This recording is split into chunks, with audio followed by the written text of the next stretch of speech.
The economic numbers continued to be horrific, but the markets were generally rising based on hopes that a new drug may help cure the coronavirus.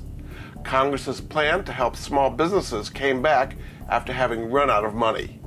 Let me catch you up on the events of the week and give you some steps to help you control your healthcare expenses and your health insurance costs. I'm Jordan Goodman, America's Money Answers Man, and this is the Money Answers Week in Review.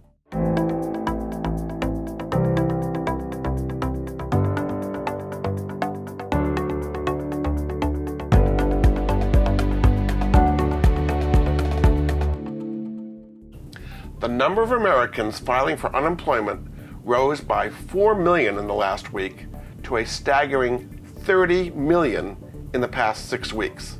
That's 12% of the American workforce. The gross domestic product fell at a 4.8% rate in the first quarter. Consumer spending was down 7.5%, and consumer confidence fell its biggest amount ever in a month. There was quite a bit of good news to offset those grim statistics. The drug company Gilead Sciences got some very positive test results for its new drug Remdesivir, which shows that people who have the virus can be cured if they take the drug. The stock market soared on that very good news. All the major technology companies had better than expected earnings and sales.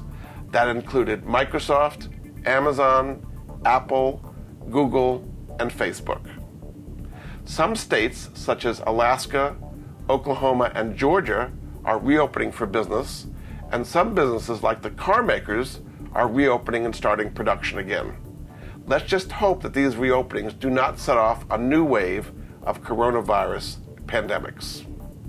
The $330 billion which Congress allocated in the Paycheck Protection Program, which allows small and medium-sized businesses to keep their employees on the payroll, had run out of money the week before, but now started flowing again. However, there are so many applications that it's clear the program's going to run out of money again quite soon, and Congress will have to put even more money into the PPP. A question I get all the time is from people knowing how can they cut their healthcare expenses and health insurance premiums. If you have large healthcare costs, say from a hospitalization that you went through recently and just can't afford to pay it, go to a healthcare advocacy organization because they can settle that debt for pennies on the dollar. A place to find out more about this is my affiliate, Healthcare Advocates, which you can look into in the link in the video.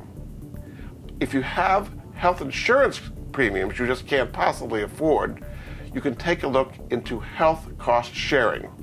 You have an account where you put a certain amount of money that you can afford into it, and if you have healthcare costs you can't afford, other people's money go in to pay your expenses that way. It's called health cost sharing.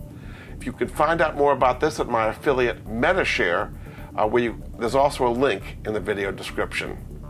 I want you to have the tools and knowledge to navigate these very tricky times and improve your personal finances. I'm Jordan Goodman, and this has been the Money Answers Week in Review for the week of April 27th.